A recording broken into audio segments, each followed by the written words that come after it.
In a world where Carolina Panthers fans have an insatiable thirst for Panthers news and opinions, only one podcast roars ferociously. It's the C3 Panthers Podcast. Panther fam, what it do? Your boy Cody coming back at you for another impromptu edition of the C3 Panthers Podcast. Scott Fitterer doing a live press conference here going into the draft. So I figured, hey man, what a better way to kick off this Tuesday? Go live, listen to this press conference, sort together what is and isn't real, and just talk about this draft, man. This is going to be a very important draft for the Carolina Panthers. So many different options available to us. Could we go offensive tackle at number 6 and maybe pick up Evan Neal or Akem Ekwonu out of NC State? Both guys who would be day one starters in the NFL, especially on the offensive line for the Carolina Panthers.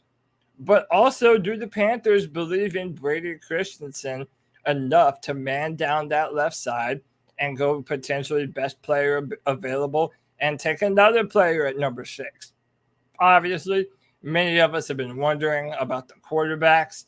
By the way, I'm looking at the press conference, so as soon as it goes live, you'll know, you'll be able to hear. But until then, you just get to look at my ugly mug bullshitting about the Carolina Panthers. But obviously, these quarterbacks is such a large part of the discussion, too. Could the Panthers draft Malik Willis at 6?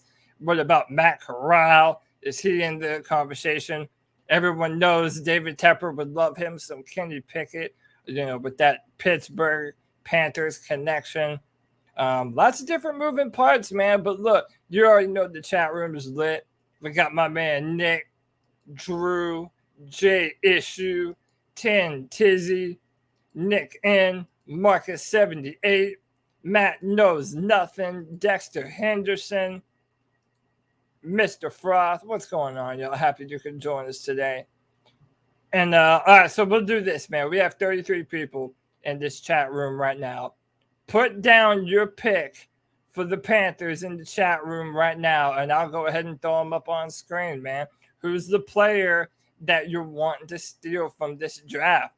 Y'all already know me, man. I wear my emotions on my sleeve, and I'm a Malik Willis fan. I really am. I think that this young man has all the makings of a franchise quarterback. And I think that that's something that the Panthers can sorely pass up on for the second year in a row. We passed on Justin Fields last year. Some people were salty about that. Some were okay with it. But I don't know, man. If Malik Willis goes to another team, especially the Falcons, you're going to have to deal with him in the division. I'm seeing some Neal Pickett. I got Malik Willis, Charles Cross, Evan Neal. Hey, man, let me pose this to y'all. What if one of these top defensive end players are on the board? Is no one, even thinking that might be a possibility for us? I mean, maybe they do like a Kayvon Thibodeau. Maybe they do like an Aiden Hutchinson, although I doubt Hutchinson will fall that far. He's been in contention to have to be the number 1 pick, even to the Jaguars. So I don't know, man. This is certainly going to be an interesting one. And then another thing that the Panthers, that I'm going to be very interested to hear from Scott Fitterer today, is how interested are we in trading him back? Now, you don't want to give away too much. I understand. That's perfectly fine. But, I really do think that you're going to kind of hear Scott Fitterer talk about how deep the draft is. And, them not having another pick until 137, y'all. That's a lot, man. That's a lot. That's a long way for Scott Fitterer to wait before making another pick. I seem to believe that they'd like a lot of linebacker talent in this year's draft that I think the Panthers would love to add to their defense. guys like Devin Lloyd out of Utah, Kobe Dean from Georgia, even some of the guys from smaller schools like Troy Anderson and Chad Muma. Those guys would be perfect additions to the Carolina Panthers linebacking core. But I mean, none of those guys are worth the sixth pick in the draft. And unless you're going to be willing to trade back for that, you have no other options in the second or third round. On top of that, I want to pose this question to the chat room. What teams do you think would be willing to trade up with the Panthers? Because I've been hearing reports that there aren't a lot of teams that are showing a lot of, gumption to go and trade up into the top five. And I don't know what team that would be. All right, we got the press conference, y'all. Obviously, a very exciting time of the year for the organization, for our team.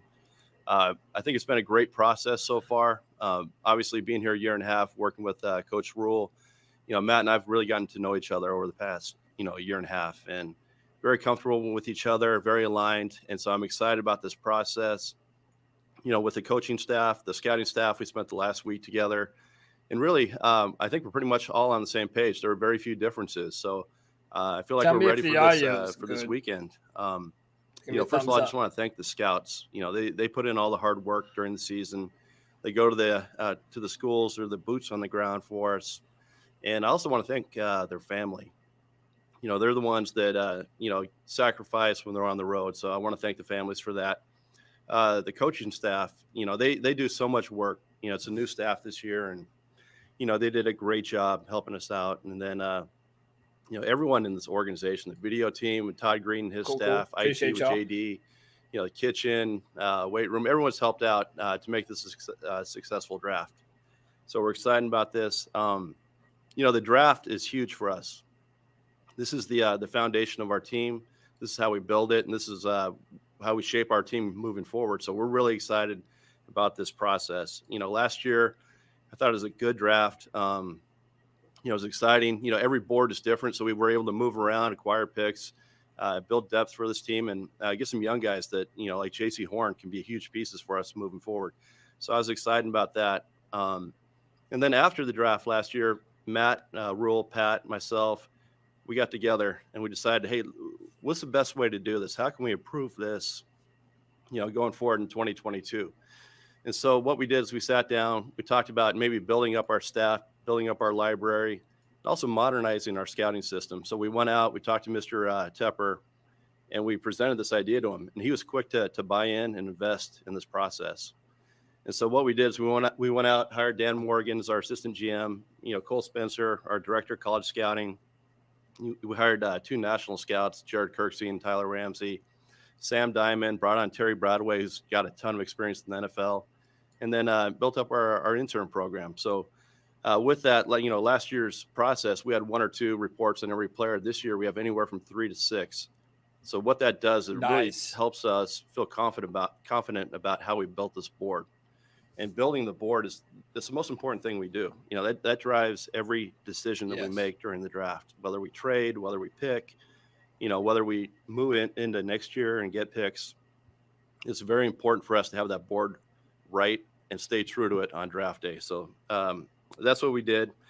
And then, just overall, I thought the coaching staff they gave us the clear vision of what they wanted.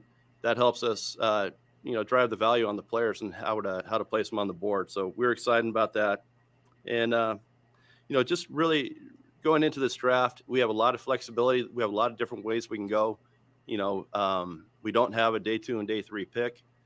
A lot of that will be driven by what happens in front of us. But one thing you can expect is we're going to be aggressive looking around and seeing what we can do. So with that, I want to introduce Cole Spencer, who's our director of college scouting. He pretty much just said the door is open to trades. That's just to piggyback off of what Scott was saying. Just really appreciative for all the work that our scouts have been doing this year. It's a huge draft class with the COVID year. The guys getting the extra year of eligibility. It almost made like a double draft class for us. So just really proud with the way our guys worked, all the hard work they put in. So we evaluated close to 800 guys from this year's draft class. Right now, our draftable board is sitting at 156 prospects. Just with the structure that Scott has set up and, just going through the meeting process and, how hard our guys have worked. I feel really good about our process, just moving forward. I feel prepared for this weekend and, just ready to go. Appreciate you, man. Love to do All right, it. we can start with questions. Say your first and last name, your media outlet. We'll start with David Newton, followed by Steve Reed. Maybe JSU. Hey, Scott, good to see you. I wanted to ask, how It's many all teams smoke have you screens. heard from wanting to trade up with you in this draft, and what are the chances are that you trade down? Yeah, there's always a lot of communication. I mean, we may talk to 15 or 20 teams, prior to the draft. That doesn't mean everybody's going to move up. You hope to see it in the future, don't. What we've done is I think there's probably a handful of teams, maybe 3 to 4, that are really serious about it. We're just keeping all of our options open, but it's definitely something that we're going to look into. But if there's a good player there at 6, we're going to just stay there and pick the player. We have several players on our board that get to help us get to 6. And so if there's a good player, we'll stay there and pick. But, without having a second and third round pick, we're going to keep all options open. So how many he said players would you 3 be or 4 happy teams with at that 6? that are among serious players in the about top it. 10 right now. So we always talk about there's a ledge, in the first round. This year it's right around 20. And that ledge within the ledge really stops right around 6. And so we feel like there's going to be a quality player there.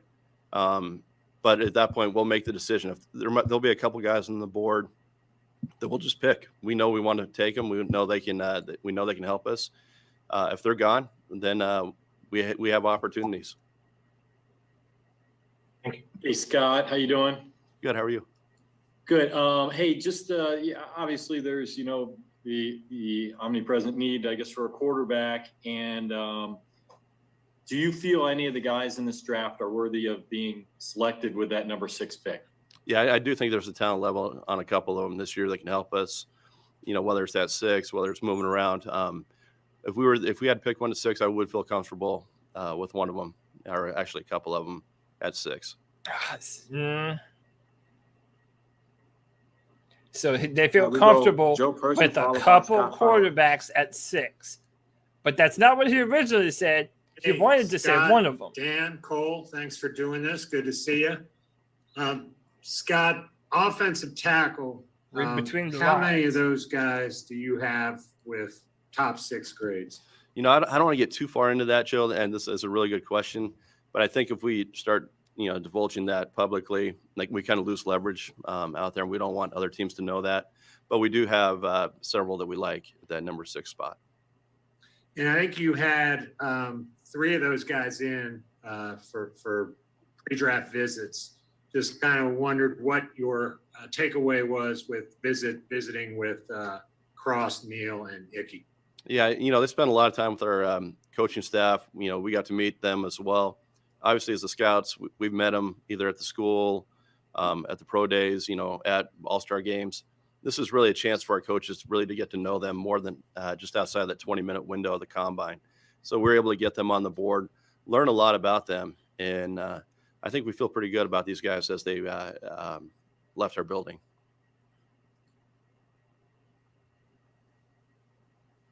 I have a couple. Hey, guys, thanks for doing this. One's short, one's a little more philosophical. This one's for Cole, I guess. Can you say out of those 156 on your board, That's Cole, what I think, how many David. of those are quarterbacks? I don't want to give away too much information. There's a few guys that we feel really good about that has skill sets that I think can help us out. But, I don't want to get into specifics on how many guys we have draftable at a specific position.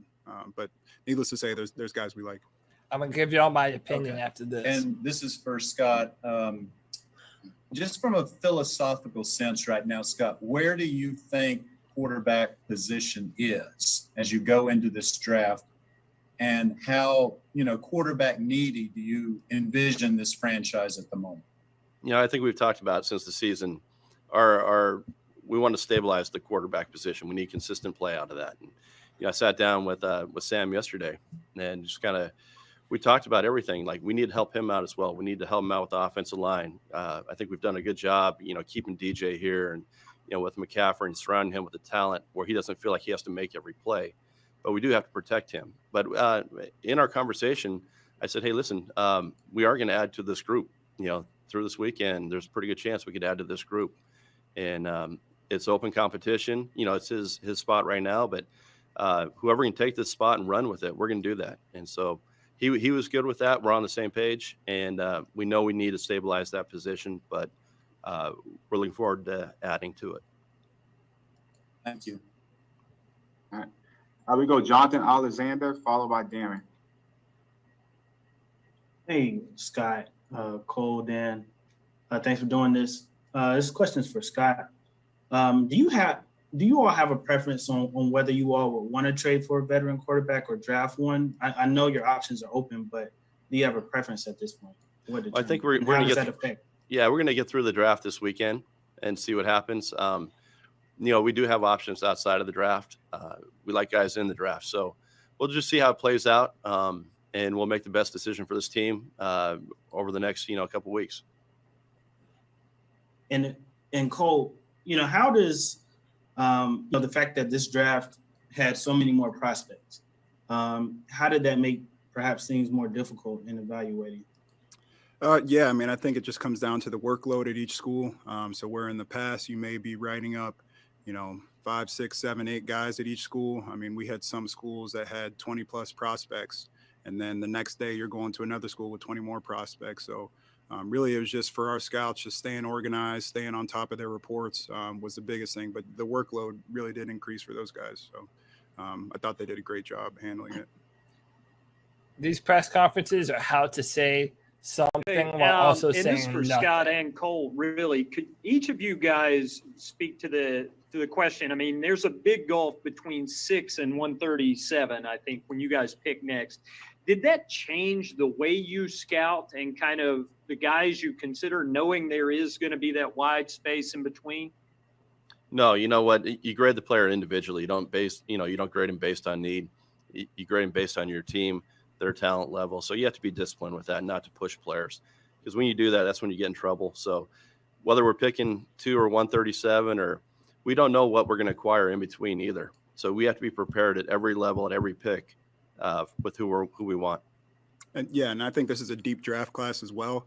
So I think regardless, we're going to find a good player, whether that's at 6 or whether that's later on in the draft. I think we can find depth. I think we can find players that'll help us.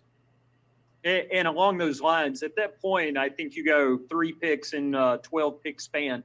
How difficult is that when you're on the clock that often, that close together? We brought in a system that we had in Seattle. It's called the pick 6 system, and we just keep adding to that so that the next 6 players that we take at any pick are right on the board in the order we take them. And what that does, it takes out a lot of the confusion, and a lot of that is done as we're sitting up front.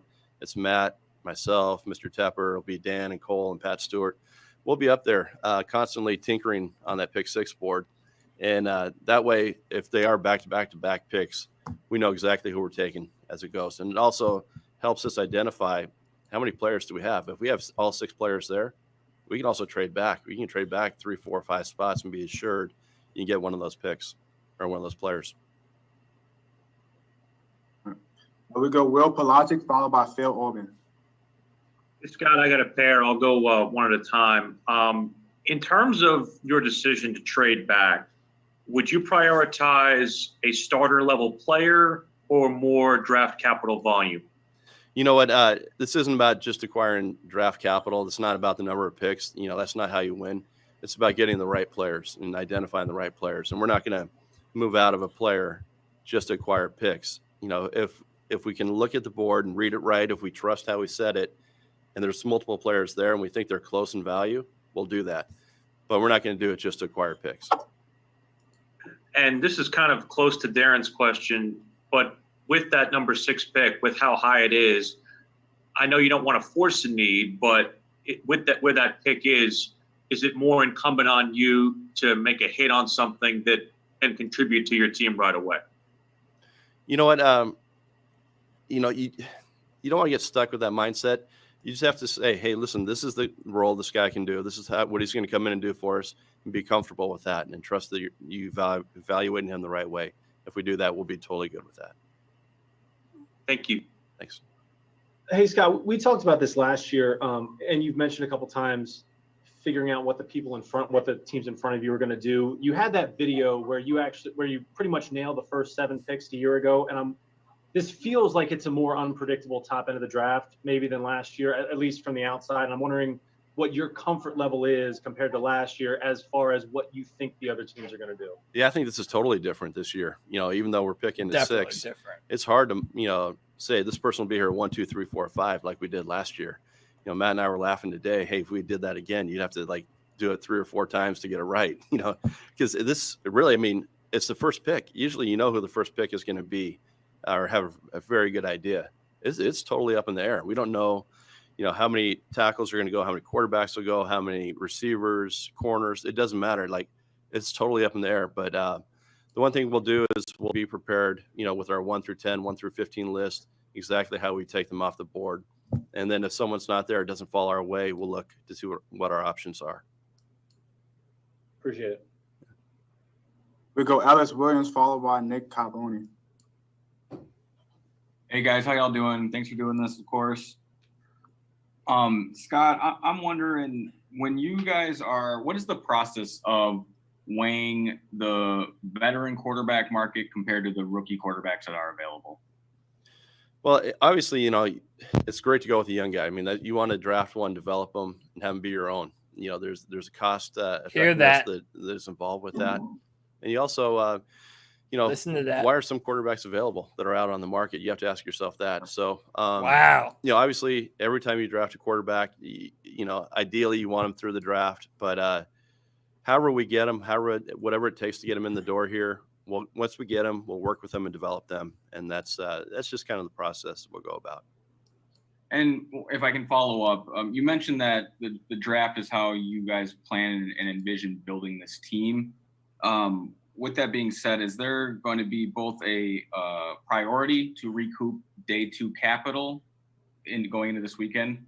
And then going forward, is there a priority to protect future draft capital so you guys aren't in this situation again where you're not picking for 2 complete rounds? Yeah, so for the first one, we're not going to be so focused on recouping those picks because we look at C.J. Henderson as our 3rd round pick this year. So we don't want to make the mistake of just moving around, like I was talking about earlier. So if there's a good player there, we'll pick them. And then as far as future draft capital, then absolutely, you want to protect those picks. And a lot of the conversations I've had with other teams, over the last week is, hey, do you want to give up something next year, in 2 or 3 to move up this year? And my answer has been no. We want to protect those picks. They're very valuable to us, and we're not going to just throw them out there. So, even though you can recoup over time, that's not the plan. We're going to be disciplined with our approach. That seems like that eliminates any trade up scenarios. Scott, of the offensive tackles that you guys have graded the highest and would consider with the 6th pick, do you view all of them as starting left tackles day 1 in the NFL? And how important would that be when you are considering taking them at 6 overall? Yeah, when you take them at 6, that's obviously the talk that's out there is you want someone that's plug and play, but you don't want to put a benchmark on it necessarily. You want them to come in. Once they're ready, we're going to put them in there. Whether they're ready day 1, whether they're ready, game 6, we'll put them in there when they're ready. We have Brady Christensen out there. We have players that can play. So we're not going to force it. Once they're out there, we're going to give them the tools and to be successful. Okay. I think they believe in Christensen, y'all. We'll go Mike Salarchi, followed by David Newton. Thanks very much. Hey, Scott, good to see you again. I wanted to ask you about the visits that you guys had with some of the prospects as they came in. And did those visits maybe help solidify some guys and maybe rise in your board and maybe help and not force, but cause others to maybe fall? I think you always learn about guys when they come in. You get them on your turf and you have time to spend with them. For the most part, yeah, it can affect it. I think all the guys we brought in were pretty solid this year. Talking to the coaches afterward, we liked them. Some guys, there are some questions when they leave, but we go back, we take the next couple of weeks to learn more about them. We'll contact their coaches and fill in any holes that we may have. But the group we have was a pretty solid group. And then I have one for Dan, if you'll allow. Dan, you haven't been. Thanks for including me. Sitting here for a while. Sitting here waiting. I felt like you might feel left out. You're of the guys on the Dan Morgan, y'all. The most recent guy that's played, and obviously you've worked with Scott in the past. That's a future GM what is your perspective on the guys that are coming into the draft, and because you kind of view them with that former player eye, I would think, to a certain degree. Yeah, I think there's some talented players in this draft. I think there's a lot of depth throughout. I think some positions are a little heavier than others. I would say, like O-line, obviously, I think that's pretty strong position, which is, that's a need of ours. Quarterback, I think there's some quarterbacks there that we like. So we feel good about a lot of different positions and the depth that is in this draft to help us out.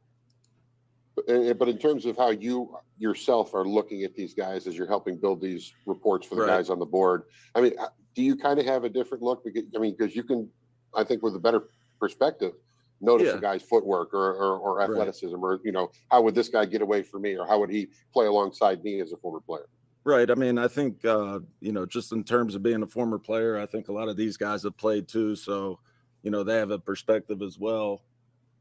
But I definitely, think, in terms of me looking at it, I can maybe see some things that some other guys can't, in terms of the competitor, what scheme they're in. Are they doing the right thing in that scheme if they're playing a certain coverage or, certain protection or little things like that.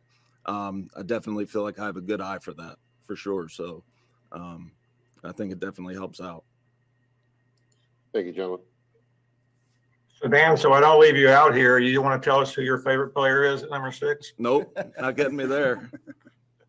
No, there's a lot of guys. And Scott, you kept talking about you don't want to trade out if you got the right player there. How far do you think you could be willing to trade back? I mean, I know you said you've got a line at the around 19 or 20, but there's some teams that might be looking to move up ahead of you guys to get some players too. So how far do you really feel comfortable moving back?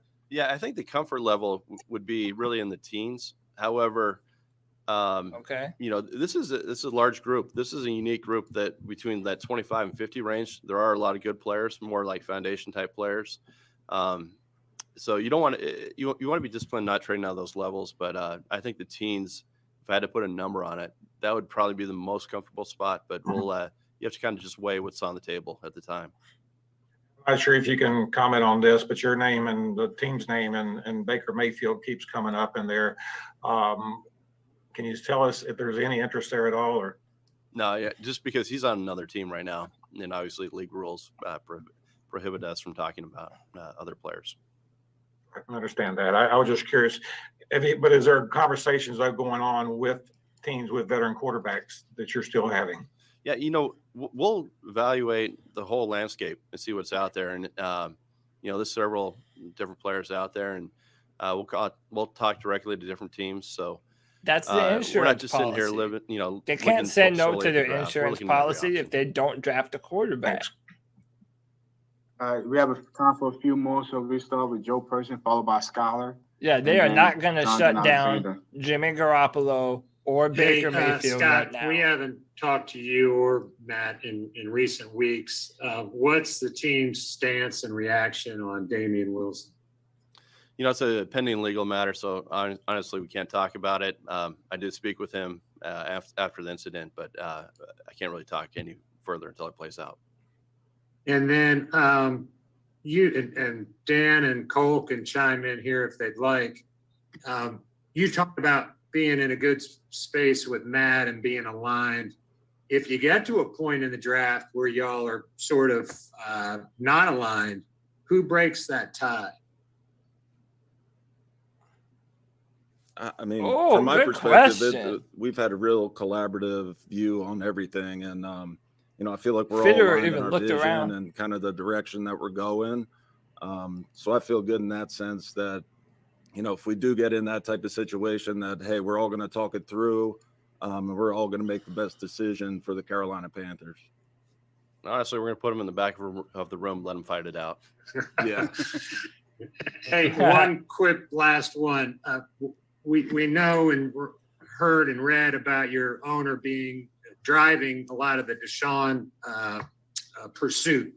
How involved will Tepper be if, in fact, you guys are on a quarterback?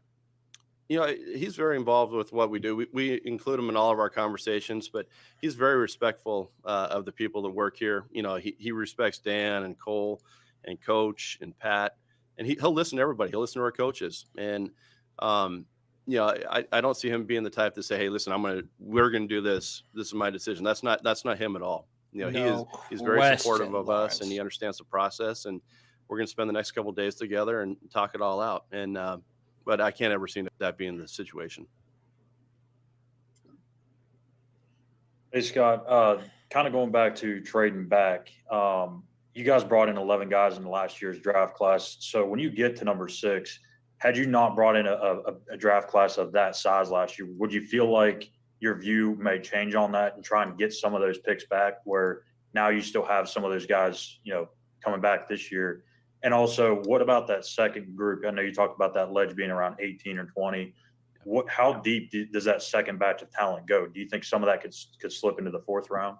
Yeah, first of all, the point you bring up is a really good point. I mean, the whole idea is we have some young guys we drafted last year. We're going to keep developing those guys, and the pure volume does help with our depth. And obviously every year we want to add many more players, and we're going to try to do that this year. Whether we have to move around and do that and acquire picks, we'll do that. What was the second part of that question? Sorry, you're on mute. Oh, I'm sorry. Can you hear me now? Yeah, I can hear you. The second batch of talent from beyond the first 20 guys, can some of that possibly leak into the 4th round? Is that batch of talent deeper this year than it was last year? I wouldn't say it's necessarily deeper. I think there's more names. We evaluated more players. The way our board is set up, it's pretty balanced throughout. But I think, like I said earlier, I think that the meat of this draft is probably that 25 to 50 range, right in there. That's a really good group. Then after that, it's like, what fits your team best? Who can you sit and develop? And we've identified many of those players in that 4th, 5th round. Thanks, Scott. Wow. So between the 1 and 50, they say that's the meat of the draft. And two quick questions. Have you all yet picked up the 5th-year option on Brian Burns' contract? Not officially. That is the plan. And, we love Brian. We want him to be here long term. So we will pick up the 5th-year option, and then we have the hopes of extending him beyond that.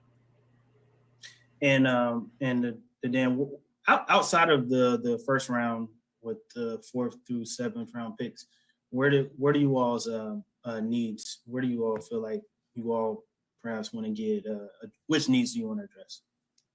I think it really depends on first round what we do there. If we address one position, then maybe we prioritize a different position in the later rounds. So it's really hard to predict who's going to be there too. We're really just going to try to find the best players. And hopefully there's a good one down there when we're picking, and we can nab one of them. Thank you, guys. All right, we finished with this last two. Chris Jenkins, followed by Nick. Hey, it's Chris Jenkins with Charlotte Vibe. Scott, you had spoke earlier about modernizing the scouting system. And it sounded like that was mostly about adding more bodies and resources. I was wondering if you could speak a little bit more on that process, or how much more you could speak on that. The scouting changes you got did. There's a system that's in place here that had been kind of built and then added onto over time. And then part of that conversation with Mr. Tepper and investing in new technology, and as far as our staff as well, was coming up with a new scouting system. And that was that's being built right now, and that'll take effect this spring going into next season. And so that'll be a big part of our scouting process. There's a lot of bells and whistles that we've put onto this, and just the ease of use that is going to help. So that was kind of the modernization part that I was talking about. Just adding more technology, I guess, that you guys are using in-house with the additional resources to manage those things. Yeah, more ability to filter information. There's so much information out there now in this analytics world that we live in, and all the information world, that it just helps us sift through this quicker. And so that's part of our new system. Cole, I'll ask this one to you. If you guys are able to trade back and get some of those Friday picks, second and third rounds, with the guys that you're familiar with on your board in that range, what positions would really excite you about being able to go after in those rounds? Again, without getting into specifics, I mean, there's some really good players later on in the draft. Don't want to give away, what we're trying to do, but rest assured, in the second, third, fourth round later in the draft, I think there's some role players, some depth guys that can really help us. Where are y'all hearing this Evan Neal? All right, thank you, Scott. I'm Thank not you, Danny. seeing Thank it. you, Cole, for taking time out. Appreciate it. All right, thank you guys. Thanks. All right, ladies and That's gentlemen. it for the Zoom. Thanks for everyone. There for you joining. have it. Have a good Scott Fitterer, Dan Morgan, Cole Strange, I believe is his name. All right. So look, I'm going to give y'all my opinion on what you just heard. And I mean, you guys tell me if you agree, tell me if you disagree. I don't know. Like I said, this year is so confusing as to what the Panthers are going to do.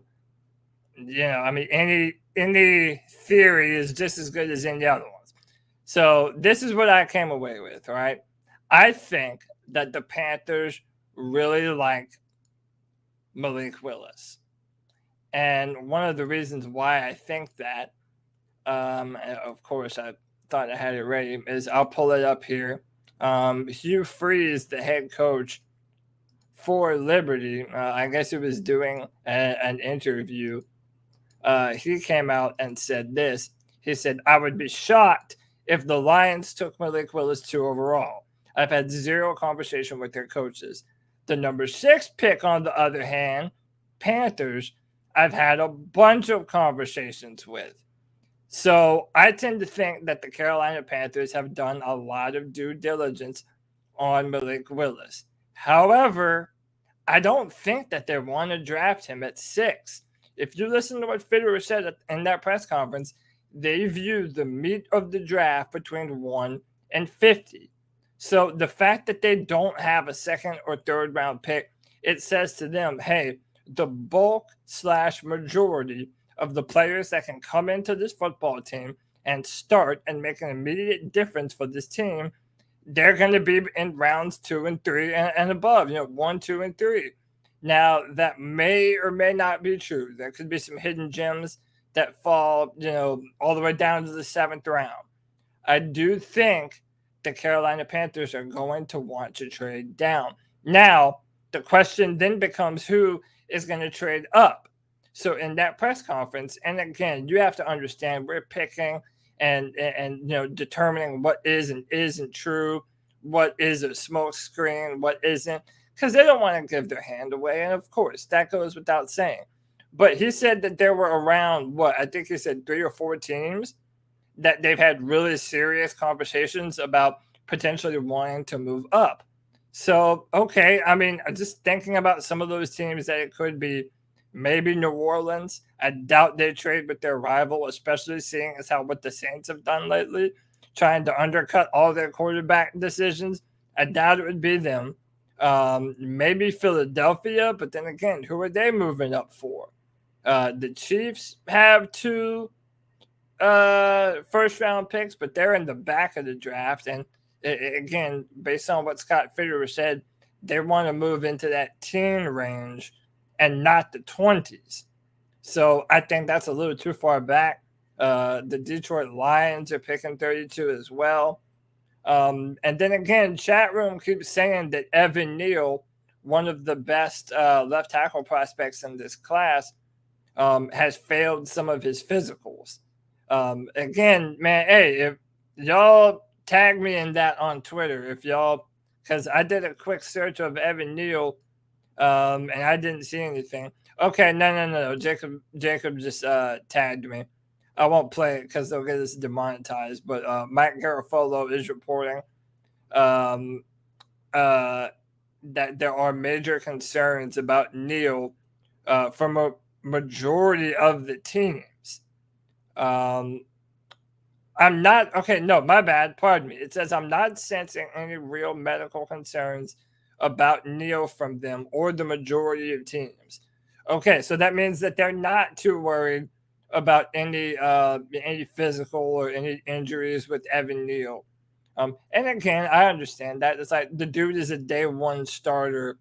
If you look at his film, that's apparent for everyone to see. Evan Neal is going to be a very good left tackle.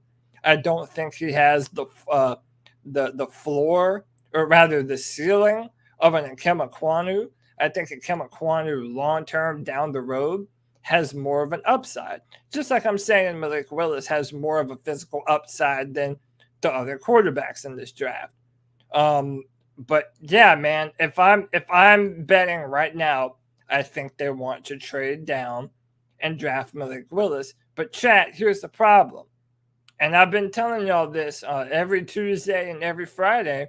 I don't think Malik Willis is going to be there if you trade back.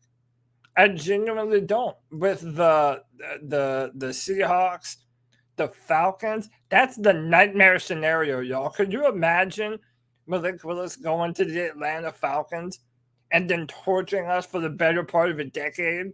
And that would be 2 years in a row the Carolina Panthers passed on drafting a quarterback top 10. Like, what? Is it all in the name of saving Matt Rule's job?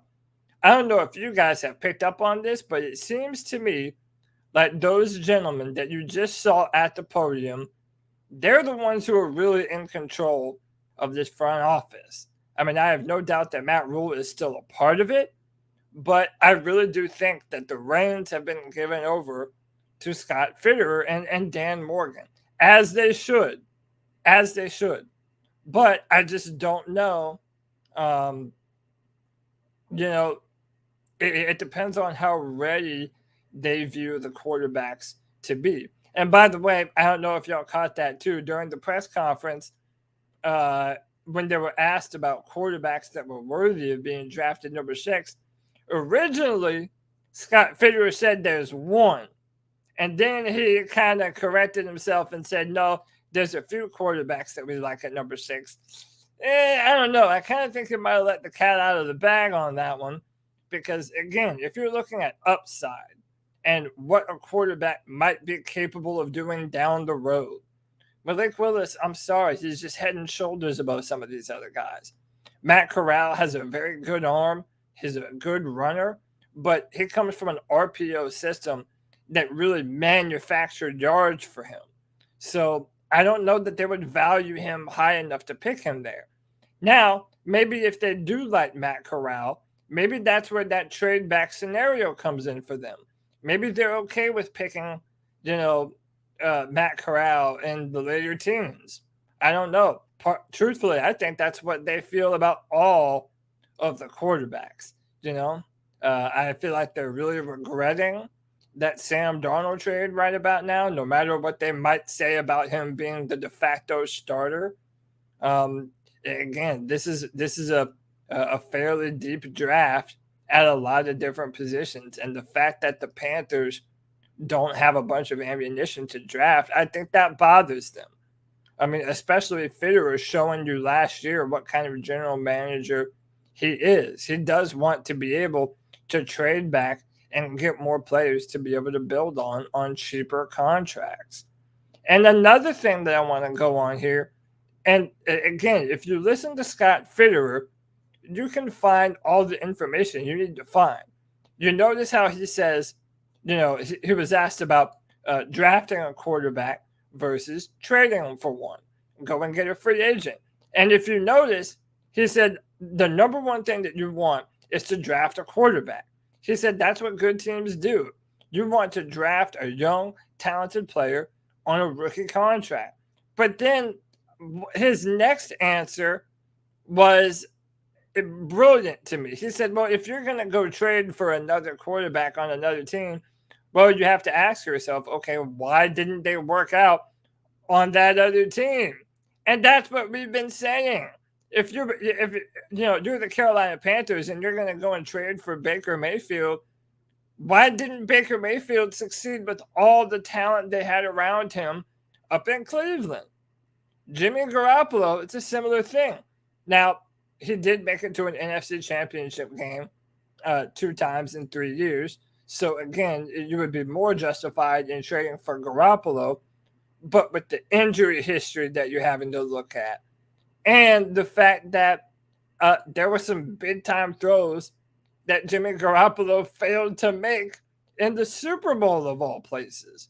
So, if anything, you're seeing more and more that you're seeing more and more is that, like, if you don't have that guy at the quarterback position, there's just a difference, and I think that's what this Carolina Panther team is basically dealing with right now.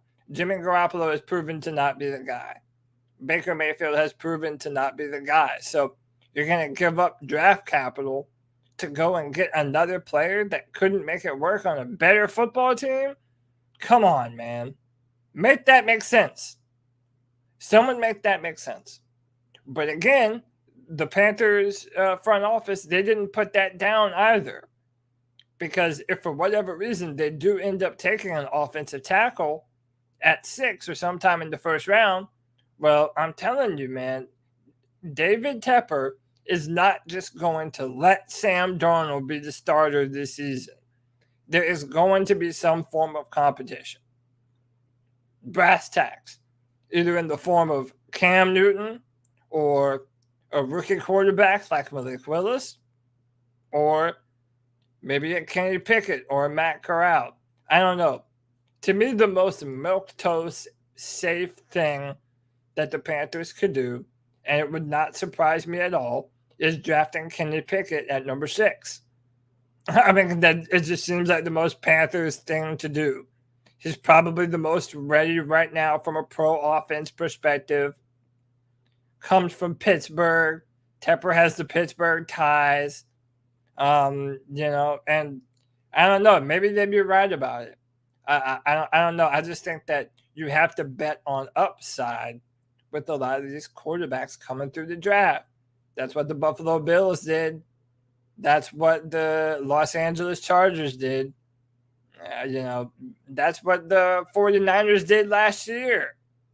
They bet on upside from a guy who came from a small school. And that's what you do sometimes, man, because they might just turn into a Josh Allen. Now, I understand there's some doubts about Malik Willis, but I don't know, man. We're going to have to see. I know the Carolina Panthers have done a ton of due diligence on all of these quarterbacks, but it would seem to me, just kind of reading through the tea leaves, that if they had to pick one, Malik Willis is probably that prospect. And I don't blame him. And I've been seeing in this chat room all the people that really like Scott Fitterer. And I do too, man. I really wish this guy all the success in the world. Not only because he's the GM of my favorite football team, but he seems to understand. Like, he seems to understand the proper ways that you build a successful NFL franchise. I kind of think that he didn't really get a say-so. Well, I know he didn't in the hiring of Matt Rule. So, in a lot of ways, I kind of feel like Scott Fitterer and the guys in the front office are kind of having to overcome Matt Rule a little bit, and all of his, the lack of NFL tenure, all the inadequacies that come with that. I think that, Tepper and Fitterer, specifically Fitterer, are trying to overcome that.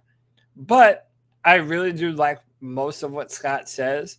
I think he has a good head on his shoulders. And the last tidbit is I like that for last year, they said that per player, they had around 3 different scouting reports per player. Now they said they have up to 6 different scouting reports per player. So that means this team is really doing their due diligence and getting a lot of different eyes to look at these players and come up with an assessment, man. I mean, this is where front office people make their money. It's right now. It's this time of year. Identifying the diamonds in the rough, but also the players that you just cannot pass on. And also the players that you have to project into the future a little bit. Trayvon Walker, who is rumored to go number 1 overall, you have to project him into the future a little bit because they played him all up and down that defensive line. and they had a bunch of other premier pass rushers around him. So you have to look at all this film from all these different college players who, by the way, come from multiple different divisions and skill levels. You're having to look at these players in a vacuum and project them into the NFL. And it does take some imagination. And it's not easy to do, man. This is a hard time of year for all of these front office people. But I don't know. Like someone in the chat room said earlier, I definitely feel like we're doing better with Fitterer as our general manager than we ever were with old Hernbag, if you know what I'm saying, man. But man, oh man, shout out to everyone in the chat room, man. Dan Floyd, Carolina Pride, Duba with the Chuba, Josh, Choppy71, Justin B, Marcus 78. I appreciate everybody that came through. I got 110 people watching, man. That's big time. I appreciate y'all for coming by, hanging out with your boy, listening to me talk for what I guess going on an hour now. Well, not exactly, but hey, I appreciate y'all, man. 89J Stubbs, Jake the Snake, Blitzball Champ. Good to see you in here, man. Final Fantasy X. That's my favorite Final Fantasy of all time, brother. I've spent many hours playing Blitzball, if I do say so myself. But, yo, that's going to be it for me, man. And this little impromptu stream that we just did here, man. Listen, you know we're going to be doing it tonight, live, 9 p.m., for the C3 Panthers podcast. You already know what it is, man. Every Tuesday night at 9, you know where we're at. We're going to be discussing the draft, giving opinions on everything that Scott Fitterer and Dan Morgan said today.